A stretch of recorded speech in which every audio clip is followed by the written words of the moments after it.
about 20, I'm going nowhere. AKA MVP on him. Why would I take you up on this trip? You wasn't with me shooting a gym. Opportunity, my hands, I can't slip. All right, so let's talk about it. The first two play-in games have happened, and right now, as you can see, my March Madness, like it's college. We're talking about NBA hoops here, but my bracket so far for the NBA is solid and it's perfect, as you guys can see. All right, so if you're not in the loop, Atlanta played the Magic and Golden State played Memphis. Now that Golden State versus Memphis game is a legendary game. That's a game that I will always go back and watch because that was a fire game. I'm talking about Golden State had a lead, Memphis cut the lead, came back.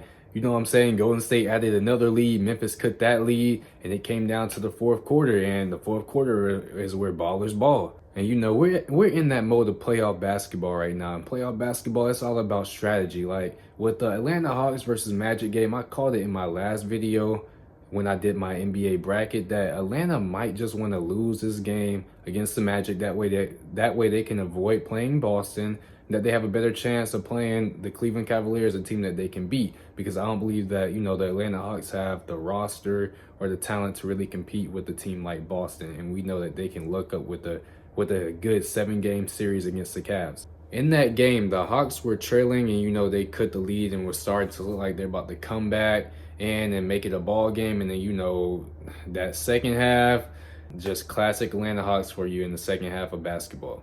Like I said before, I called it way before the game that the Atlanta Hawks would want to lose this game versus the Magic. That way, you know, they can have a better chance of having a better playoff push taking on the Cleveland Cavaliers. Now, all they have to do is face the winner of the Miami Heat versus the Bulls, and I believe that the Miami Heat will beat the Bulls.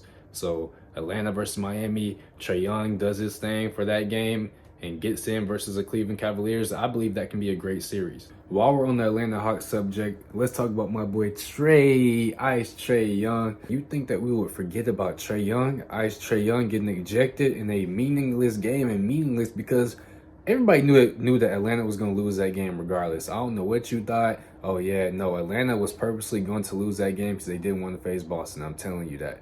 You know what I'm saying? He couldn't keep his emotions to himself, snatching the ball from the ref. Like, what are you doing, Trae Young? Nicole.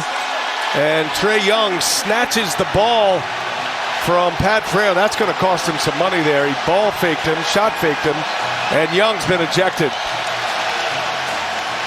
Sometimes I take my frustration out on the rest, not just for me, it's for my teammates. Like, I see Dyson Daniels going. I mean, you may not be a household name yet, but he deserves the same amount of respect as some of these other guys. And if you see a foul, you should call the foul, and that's pretty much all it was for me. I mean, for me, it's just that, nothing more, nothing less.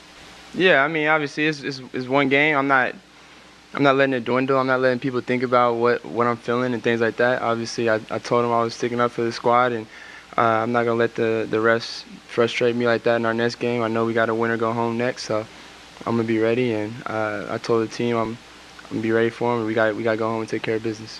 We get that it's a meaningless game. You guys don't want to face Boston, but you don't have to show out. You know what I'm saying? Keep your composure. Calm down. Be calm, cool, and collected.